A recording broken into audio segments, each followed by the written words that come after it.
Hello everyone, welcome to teacher education. I hope आप सभी लोग बहुत अच्छे होंगे। आज के इस क्लास में हम लोग जो टॉपिक कवर करने वाले हैं ये संप्रेषण का ही लास्ट टॉपिक है, जिसका नाम है प्रभावी संप्रेषण के तरीके। आप सभी लोगों को याद होगा कि पिछली क्लास में हम लोगों ने संप्रेषण के प्रकार पढ़ा था, और संप्रेषण के प्रकार में हम लोगों ने बेसिकली क्या पढ़ा था?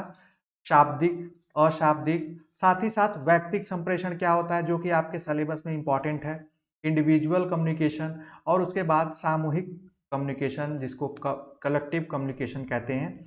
ये इसके यहाँ पे आप देख सकते हैं, इसके गुण और दोष को हम लोगों ने पढ़ा था, उद्देश्य को पढ़ा था।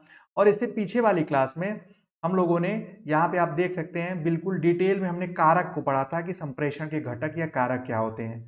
हो सकता है क्लासेस कई दिन हो गया है तो आप लोग एक बार उसको रिवाइज कर लेना, हो सकता है आप भूल गए हों। तो एक बार रिवाइज कर लेंगे तो क्या होगा कि आप चीज़ें तुरंत याद आ जाएंगी। आज की इस क्लास में हालांकि ये जो टॉपिक पढ़ने वाले हैं हम लोग, प्रभावी संप्रेषण, उसको बहुत हद तक हम लोगों ने पढ़ लिया है, लेकिन मैंने एक पेपर देखा, क्वेश्चन पेपर, उसमें ये टॉपिक से क्वेश्चन आया था तो मुझे लगा कि इसको स्पेसिफिक भी पढ़ा देते हैं, नहीं तो मैं इसको लीव करने वाला था। प्रभावी संप्रेषण के तरीकों में हम लोग पढ़ेंगे, इसकी विशेषताएं पढ़ेंगे और प्रभावी संप्रेषण क्या है। उसके साथ साथ हम लोग लास्ट में जो एक्सरसाइज है आपकी, उसको भी मैं आप लोगों को सॉल्व करा दूंगा कुछ, और कुछ आप लोगों को दे दूंगा कि आप लोग घर से सॉल्व करके या खुद लिखेंगे। तो ये क्लास को एंड तक देखिएगा जिससे कि आपको कंप्लीट इन्फॉर्मेशन और जानकारी मिल सके। चलिए आज के सेशन को शुरू करते हैं। सबसे पहले यहाँ देख सकते हैं, मैंने बताया था कि संप्रेषण का मतलब क्या होता है। जब कोई व्यक्ति, एक व्यक्ति या दूसरे व्यक्ति के बीच में जब सूचनाओं का आदान प्रदान होता है, जैसे हम आपसे बात कर रहे हैं, अगर कॉल में भी बात कर रहे हैं, आपने कुछ बोला, हमने कुछ बोला, तो वो संप्रेषण होगा। प्रभावी संप्रेषण क्या है कि जो मैं बोलना, ये बताना या जिस भाव से बताना चाह रहा हूं, आप उस भाव को या उस सूचना को उसी अर्थ में समझें एग्जैक्ट जिसमें मैं बताना चाह रहा हूं। मतलब मेरा जो उद्देश्य है कि मैं आपको जैसे समझाना चाह रहा हूं, अगर आप उसी तरीके से समझ लेंगे इस क्लास को, तब इसको तीसरा कोई कह सकेगा कि हाँ प्रभावी संप्रेषण हुआ था। इसको ऐसे भी आप समझ सकते हैं। इसके आगे ये प्रभावी लगा है, प्रभावी इफेक्टिव का मतलब हो गया बेहतर ढंग से संप्रेषण। एक शिक्षक और एक छात्र के बीच में बेहतर ढंग से संप्रेषण होने की आवश्यकता होती है। जब तक बेहतर ढंग से नहीं होगा कम्युनिकेशन, तब तक चीज़ें अच्छे से उन्हें समझ नहीं आएंगी। तो चलिए इसके देख लेते हैं हम लोग, इसके क्या क्या विशेषताएं हैं उसको एक बार।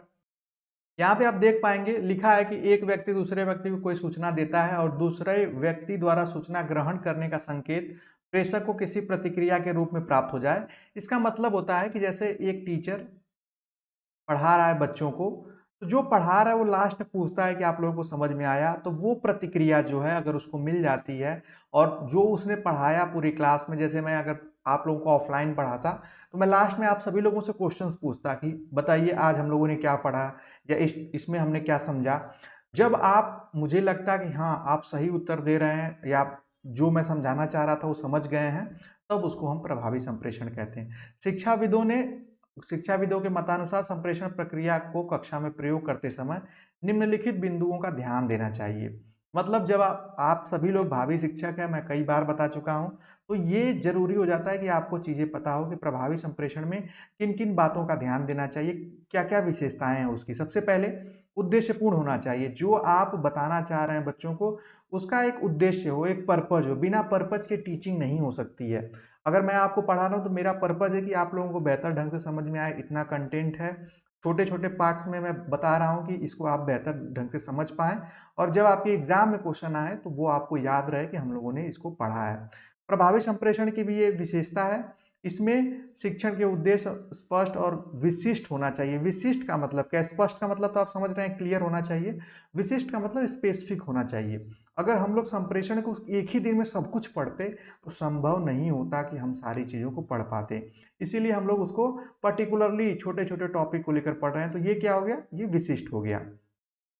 यहाँ पे लिखा है क्योंकि उद्देश्यहीन कार्य जो होता है वो प्रभावी और संतुष्ट करने वाला नहीं होता है। उद्देश्यहीन शिक्षण होता ही नहीं है। शिक्षण हमेशा उद्देश्यपूर्ण होता है, उसका एक पर्पज होता है। यहाँ पे कुछ चीजें जो होंगी, मैं आपको जो टिक लगा रहा हूँ ये आप लोग अपने नोट्स में लिखेंगे, क्योंकि आपके एग्जाम में पूछता है कि आप प्रभावी संप्रेषण के 4 गुण बताइए या 5 गुण बताइए, या ये भी लिख सकता है कि किन बिंदुओं पे 5 प्रमुख बिंदु बताइए। तो वो आप लोगों को याद होना चाहिए। अध्यापन जो है, टीचिंग जो है, वो आदेशात्मक ना होकर निर्देशात्मक होनी चाहिए। इसको मैंने आप लोगों को बताया था, आदेशात्मक का मतलब हो जाता है कि सख्त नियम। जब कहीं भी सख्त नियम होंगे तो होगा क्या कि बच्चों में एक तरीके से एक भय का माहौल होगा। कोई टीचर आता है तो थोड़ी सी मतलब या कोई भी इधर उधर करने पर या कोई गलती पे कोई बिग पनिशमेंट दे दे रहा है, तो इससे क्या होता है, बच्चे के अंदर निरस्ता आती है, मतलब वो पढ़ना नहीं चाहता है। लेकिन निर्देशात्मक में क्या होता है कि हम इंस्ट्रक्शन देते हैं कि अगर आप गलती करेंगे तो आपको बाहर खड़ा कर दिया जाएगा, या हम ये कहते हैं कि आप इसको ऐसे पढ़िए वैसे पढ़िए। आदेशात्मक में क्या होता है कि अगर ऐसे नहीं पढ़े तो मुर्गा बना देंगे, ये नहीं किए तो ये पनिशमेंट देंगे। ये क्या है, या क्लास से बाहर जाओ, ये क्या है आदेशात्मक। जब आपको शिक्षक कहेगा क्लास से बाहर जाओ तो आपको क्लास से बाहर निकलना पड़ेगा। तो अगर इतना कठोर तरीके से अगर कोई पढ़ाएगा तो वहाँ पे क्या होगा और कि शिक्षण का जो वातावरण है वो उस तरीके से नहीं होगा जिस तरीके से बच्चों को चाहिए या बच्चे पढ़ सकते हैं। कक्षा का वातावरण कठोरता या निरस्ता से युक्त न होकर हमें ध्यान देना चाहिए, सरलता, सौहार्दता, स्नेह और सहानुभूति युक्त होना चाहिए। बच्चों को लगे कि हाँ, जैसे आप सभी लोग बचपन में अगर जो कोई टीचर काफ़ी सख्त रहा होगा उसमें आप पढ़ने से बचते रहे होंगे। तीसरा जो है प्रेरणास्पद होना चाहिए। प्रेरणास्पद का मतलब प्रेरणा देने वाला। वो जो भी पढ़ाए उससे आपको एक मोटिवेशन मिले और ऐसा नहीं नीरस ना हो। उसके जो भी चीज़ें हों आप सीखने का मतलब सीखने की और इच्छा हो। इस तरीके के प्रेरणा मोटिवेशन आपको शिक्षक के द्वारा मिलनी चाहिए तभी, और ये प्रभावी संप्रेषण से ही संभव है। अगर कोई अच्छे से पढ़ाता है तब आपको लगता है कि हाँ, मुझे और अच्छे से पढ़ना चाहिए, ये सर ऐसा पढ़ा रहे हैं, वो सर ऐसा पढ़ा रहे हैं। जब कोई अच्छे से नहीं पढ़ाता है तो आपको कोई अंदर से प्रेरणा ही नहीं आती है, मतलब उत्साह ही नहीं आता। आप इसको ऐसा समझ लीजिए, एक तरीके से उत्साह की भावना, उत्साह का भाव। जब उत्साह का भाव आएगा तभी आप अच्छे से पढ़ पाएंगे। जो नेक्स्ट है वो है बाल केंद्रित। बाल केंद्रित शिक्षण का अर्थ होता है कि बच्चों के मतलब मन के आधार पे, हालांकि पूरी तरीके से नहीं, लेकिन बच्चों के मानसिक स्तर को देखते हुए और बच्चों के ही, हालांकि सिलेबस के अकॉर्डिंग भी वो पढ़ाना तो शिक्षक को है, लेकिन बच्चों के मन के खिलाफ नहीं पढ़ा सकता। इसका अर्थ क्या हुआ, जैसे देखिए, बाल केंद्रित का मतलब है पहले जो शिक्षण होता था वो था शिक्षक केंद्रित। मतलब जो टीचर कहता था सारे बच्चों को फॉलो करना होता था। वो कहता था कि ये करो, वो मतलब ये आज पढ़ना है तो पढ़ना है, मतलब इतना स्ट्रिक्ट, और सारा कुछ जो था वो शिक्षक के मन मुताबिक होता था। लेकिन इससे क्या हुआ कि बच्चों में पढ़ने के जो ऐसे आप कह सकते हैं क्यूरियोसिटी थी वो कम होती गई, इंटरेस्ट कम होता गया। तो बाल केंद्रित शिक्षा पे आप कह सकते हैं कि इस पे एक तरीके से इस पे प्रभाव और इस पर फोकस किया गया कि बाल केंद्रित जब होगा तो बच्चे जब चाहेंगे कि जैसे बच्चे बोलेंगे कि हाँ सर ये टॉपिक आज पढ़ना है, या टीचर उनसे सलाह भी ले लेगा, उनसे सजेशन ले लेगा कि आज आप लोग क्या पढ़ना चाहते हैं, जिससे उनको लगे कि हमारा भी इन्वॉल्वमेंट है, तब इसी को बाल केंद्रित शिक्षा कहते हैं। और इसमें ढेर सारी चीज़ें, जैसे यहाँ पे देखिए लिखा हुआ भी है कि वर्तमान समय में शिक्षा बाल केंद्रित है, अतः संप्रेषण तभी प्रभावी हो सकता है जब वो बाल केंद्रित हो, अर्थात सभी व्यक्तिगत भिन्नताओं को ध्यान में रखते हुए हो। एक टीचर को ये भी ध्यान में रखना चाहिए कि सारे बच्चे एक जैसे नहीं हैं। किसी को मतलब कम समझाने पे समझ में आ जाता है, किसी को अच्छे से समझाना होता है, उनको एक्सप्लेन करके समझाना होता है। एक और प्रमुख बिंदु है प्रभावी शिक्षण का, वो प्रभावी संप्रेषण का।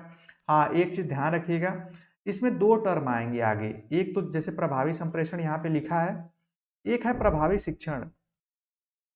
तो आप सभी लोग देख पा रहे होंगे कि प्रभावी संप्रेषण जो है कहीं ना कहीं तभी संभव हो पाएगा, या जब प्रभावी संप्रेषण होगा तभी प्रभावी शिक्षण होगा। लेकिन ये दोनों अलग टर्म है। जब हम शिक्षण पढ़ेंगे तब हम उसमें प्रभावी शिक्षण पढ़ेंगे, जिसको इफेक्टिव टीचिंग कहते हैं, इसको इफेक्टिव कम्युनिकेशन कहते हैं। ये ध्यान रखिएगा। सुनियोजित होना चाहिए, जो आप पढ़ा रहे हैं वो पहले से वेल प्लान्ड हो कि क्या पढ़ाना है, किस तरीके से पढ़ाना है, किस विधि का प्रयोग करना है। ये चीज़ें योजना बनाकर शिक्षण होता है। बिना योजना का शिक्षण जो है वो प्रभावी नहीं माना जाता है। प्रजातांत्रिक पद्धति पर आधारित हो। आप अगर इतने पॉइंट भी लिख देते हैं, 4 पॉइंट, कि उद्देश्यपूर्ण हो, अध्यापन आदेशात्मक न होकर निर्देशात्मक हो, बाल केंद्रित हो, सुनियोजित हो, प्रजातांत्रिक पद्धति पर आधारित हो, तो आपको फुल मार्क्स मिलेंगे, क्योंकि मैक्सिमम 4 ही लिखने को आता है। वर्तमान युग में संप्रेषण में प्रजातांत्रिक दृष्टिकोण है। इसका अर्थ समझ लीजिए, प्रजातांत्रिक को ही हम लोग लोकतांत्रिक कहते हैं। मैं आप लोगों को पहले भी बताया हूँ। लोकतांत्रिक पद्धति पर आधारित होने का अर्थ है कि एक टीचर को सभी बच्चों को समान भाव से समान व्यवहार करना चाहिए, क्योंकि ये लोकतांत्रिक, हम लोग जिस देश में रह रहे हैं यहाँ पे लोकतांत्रिक मूल्य हैं, लोकतांत्रिक कंट्री में रह रहे हैं हम लोग, देश में रह रहे हैं। तो यहाँ पे क्या है, ढेर सारे जैसे मेजॉरिटी चलती है। मेजॉरिटी का मतलब जिस सरकार की बहुमत होती है, मतलब जिस पार्टी की बहुमत होती है वो सरकार में होती है, तो बहुमत का बहुत बड़ा रोल है। इसका अर्थ ये भी हो जाता है कि अगर बहुत सारे बच्चे किसी चीज़ को लेकर विरोध कर रहे हैं तो एक शिक्षक को मानना भी पड़ता है उस चीज़ को। उसको हम लोग किसी डिटेल में पढ़ लेंगे। यहाँ पे देखिए लिखा है, अध्यापक को सभी बालकों के साथ समान व्यवहार करना चाहिए रहे, चाहे वो, हाँ एक चीज़ ये भी आ जाती है कि बिना किसी धर्म, जाति और बाकी किसी तरीके के भेदभाव या किसी भी तरीके से शिक्षक का कोई मतलब नहीं होना चाहिए कि वो किस जाति, धर्म, लिंग से है। उसका काम सिर्फ अध्यापन होना चाहिए। सक्रिय अध्यापन का मतलब होता है कि जब जैसे टीचर पढ़ा रहा है और बच्चों से कुछ आप फीडबैक नहीं ले रहा है, कोई क्वेश्चन नहीं कर रहा है, तो ये क्या होगा, ये एक तरफा संप्रेषण हो गया कि बस वो सिर्फ बोले जा रहा है और बच्चे से कुछ नहीं पूछ रहा है, तो उसको सक्रिय अध्यापन नहीं कहते हैं। सक्रिय अध्यापन का अर्थ होता है कि बच्चे भी क्वेश्चन करें और बच्चों का फिर जब ये टीचर रिप्लाई करेगा तब इसको कहेंगे कि ये सक्रिय अध्यापन है। तो इसको आप सभी लोग लिख लीजिएगा। जैसे यहाँ पे लिखा है, प्रभावी संप्रेषण के लिए आवश्यक है कि कक्षा में उचित वातावरण बनाया जाए, छात्र एवं अध्यापक दोनों सक्रिय रहें। कहने का तात्पर्य है कि एक तरफा संप्रेषण न हो, क्योंकि इस प्रकार के संप्रेषण से छात्र जो है निष्क्रिय श्रोता रहते हैं। मतलब जब उन्हें बोलने का मौका नहीं दिया जाता है बचपन में ही, तो वो थोड़ा सा दब के रहने लगते हैं। तो इस चीज़ को ध्यान में रखते हुए सक्रिय अध्यापन जरूरी हो जाता है। विषय में क्रमबद्धता होनी चाहिए। हर टॉपिक, हर चीज़ में क्रमबद्धता होने का अर्थ है कि अगर हमें किसी बच्चे को वर्ड्स बताना है तो उसको पहले अल्फ़ाबेट्स की जानकारी होनी चाहिए। जब वो अल्फ़ाबेट्स जानेगा, ABCD A to Z जान जाएगा, तब हम उसको बताएंगे। फिर छोटे छोटे वर्ड्स बताएंगे। जैसे हिंदी में हम लोग पढ़ते हैं ना, तो जब हम हिंदी पूरा पढ़ लेते हैं वर्णमाला, तो हम दो छोटे छोटे शब्द बनाते हैं, जल, कल, ऐसे। फिर उसके बाद हम लोग थोड़े कठिन शब्द बनाते हैं, फिर वाक्य बनाते हैं, वाक्यों के बाद हम लोग फिर धीरे धीरे कई वाक्य लिखते हैं। इस तरीके से फिर चीज़ें, निबंध लिखना सीख जाते हैं। तो ये क्या है, एक क्रमबद्धता है। अचानक से कोई चीज़ें नहीं बताई जा सकती, बिल्कुल बेसिक से चीज़ों को बताना चाहिए। बाकी इसके बाद की जो भी चीज़ें हैं, ये इतनी इंपॉर्टेंट नहीं है, आप चाहें तो लिख सकते हैं। हालांकि इसमें बहुत चीज़ें दिया हुआ है, लेकिन जो अभी तक हम लोगों ने देखा, ये इनफ है आपके प्रभावी संप्रेषण के लिए। तो ये ध्यान रखिएगा, अगर आप चाहें तो नोट कर सकते हैं। ये चीज़ें भी हैं इंपॉर्टेंट, लेकिन उतनी इंपॉर्टेंट नहीं है। जैसे यहाँ पे ये एक चीज़ काफ़ी इंपॉर्टेंट है, सहायक सामग्री का जो टीचिंग ऐड होता है उसका प्रयोग होना चाहिए। आप कहेंगे सर ये क्या होता है? जैसे जब शिक्षक पढ़ाए तो उसके टॉपिक से रिलेटेड अगर कोई मॉडल हो, जैसे हम लोग कोई चार्ट पेपर, कोई इमेजेस देख लेते हैं, इन सारी चीज़ों का प्रयोग होना चाहिए। ज़रूरत पड़ने पर अगर कोई टॉपिक पढ़ा रहे हैं उसमें वीडियो दिखाने की ज़रूरत हो तो वो भी हो जाए। जैसे किसी को भारत के सभी राज्यों की राजधानी पढ़ाना है, तो उसके पास मैप होना अनिवार्य है कि वो मैप के थ्रू ही चीज़ों को बताए कि ये यहाँ पे है, ये राज्य, तो ऐसे ऐसे ये ज़रूरी हो जाता है। तो इसलिए मैप का यूज़, और ज़रूरत पड़ने पर जैसे साइंस में सॉलिड लिक्विड गैस के लिए हम पानी, गुब्बारा दिखाते हैं, गुब्बारे में गैस को फिर हटा, मतलब ऐसे दिखाते हैं कि अगर हम खोल देंगे तो वो हवा निकल जाएगी।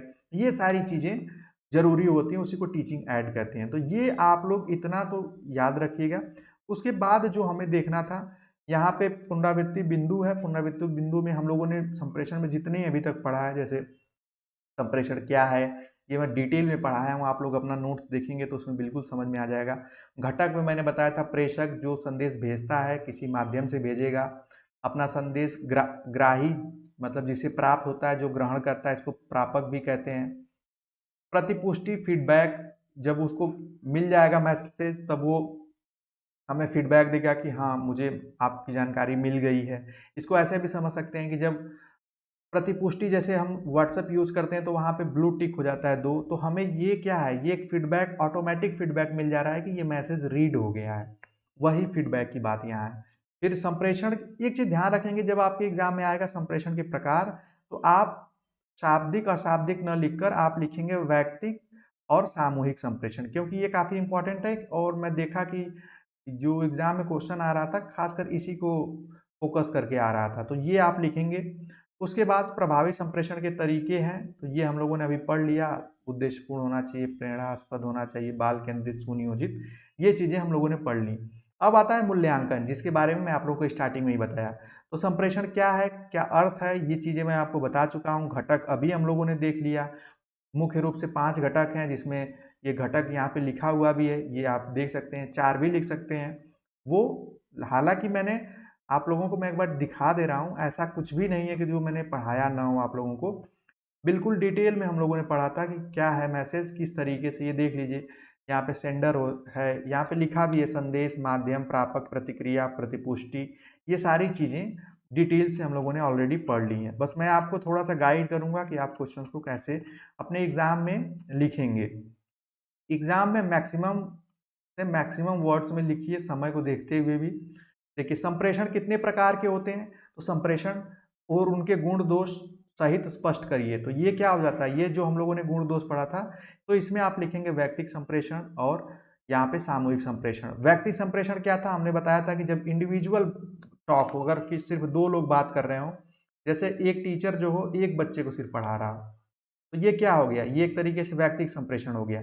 एक टीचर कई बच्चों को पढ़ा रहा हो पूरी क्लास में, जब हम पढ़ते हैं तो सामूहिक संप्रेषण होता है। उसके कुछ गुण दोष हैं, जैसे ट्यूशन हो गया, और ट्यूशन के अलावा आपका एक हो जाता है जो क्लासरूम हो जाता है, तो इसमें अंतर होता है। इसके बाद यहाँ पे देखिए व्यक्तिगत और सामूहिक संप्रेषण में क्या अंतर है, तो ये मैं पढ़ाया हूँ, आप उसको देख लेंगे। घटक आपस में कैसे अन्योन्श्रित संबंध हैं, उस संबंधों को बताना है कि कैसे, जब तक एक प्रेषक जो होगा वो किसी न किसी माध्यम से भेजेगा, माध्यम में क्या क्या आ जाएगा, वो लिखित आ जाएगा, अलिखित हो जाएगा। लिखित में फिर वो चाहे तो शाब्दिक में चाहे तो वो लिखित हो, या तो वो बोल के बताए या लिख कर भेजे, और अशाब्दिक में वो इशारों में बता सकता है।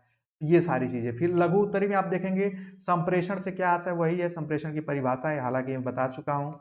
संप्रेषण और ग्राही में भेद बताइए। संप्रेषक, देखिए यहाँ पे संप्रेषक लिखा है, मतलब प्रेषक, तो जो भेजता है या जो प्रारंभ करता है संप्रेषण को, उसको संप्रेषक या प्रेषक कहते हैं। प्रारंभकर्ता कह लीजिए, अगर कोई बातचीत को सबसे पहले स्टार्ट करता है। ग्राही किसे कहते हैं, जिसके सामने बात हो रही हो या जिससे बात हो रही हो। प्रभावी संप्रेषण के 4 तरीके क्या हैं, तो वो 4 तरीके मैंने अभी हम लोगों ने पढ़ा। उसके बाद अति लघु में आप देखेंगे संप्रेषण शब्द किन 2 शब्दों से मिलकर बना है, तो सम और प्रेषण। इसको मैं आप लोगों को पहली ही क्लास में बिल्कुल डिटेल में बताया था। पूर्व अनुभव से क्या तात्पर्य है, एक्सपीरियंस क्या है, तो उसको जो बच्चे, जैसे मैं आपको पढ़ा रहा हूँ अभी से, आप आज से, अब आप ऐसे समझ लीजिए कि इस स्पेसिफिक टाइम से पहले आप लोगों ने जो चीज़ें पढ़ी हैं, चाहे वो 4 साल पहले की पढ़ी हो, 10 साल पहले की पढ़ी हो, सब क्या है, वो आपका अनुभव है, पूर्व अनुभव है। संप्रेषण के प्रमुख घटक हैं, ये भी हम लोगों ने देख लिया है। उसके बाद यहाँ पे आप देखिए जो वस्तुनिष्ठ टाइप के प्रश्न जो आपके एग्जाम में आते हैं, ये काफ़ी इंपॉर्टेंट है। जैसे जो पहली जो परिभाषा है, ये पॉल लिगन्स की है, ये हम लोगों ने पहली ही क्लास में पढ़ा था। संचार वो क्रिया है जिसके द्वारा 2 या 2 से अधिक व्यक्ति विचारों, तथ्यों, भावनाओं एवं प्रभावों आदि को इस प्रकार विचार विनिमय करते हैं कि संचार प्राप्त करने वाला व्यक्ति संदेश को, अर्थ, उद्देश्य और उपयोग को भली भांति समझ लेता है। तो ये इनकी डेफिनेशन थी। संप्रेषण कार्य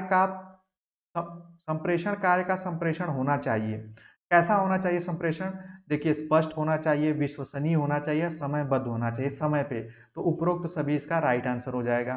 संप्रेषण का वास्तविक अर्थ क्या है, तो यहाँ पे आप देखिए सूचनाओं को भली प्रकार से प्रेषित करना, सूचनाओं पर भाषण देना, शिक्षक और छात्रों के बीच में वार्तालाप होना। तो यहाँ सूचनाओं पर भाषण देना, ये कुछ भी हो सकता है, लेकिन यहाँ पे जो प्रभावी होगा, अर्थ जो होगा, वो हो जाएगा सूचनाओं को भली भांति प्रेषित करना।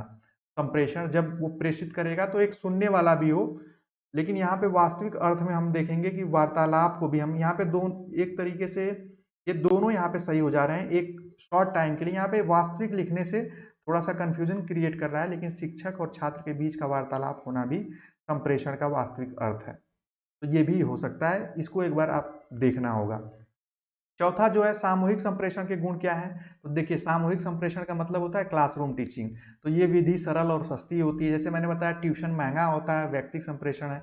छात्रों को व्यवहार कुशल बनाती है, क्योंकि ढेर सारे बच्चे रहते हैं तो आपस में फ्रेंडशिप होती है, आपस में ग्रुप बनाते हैं।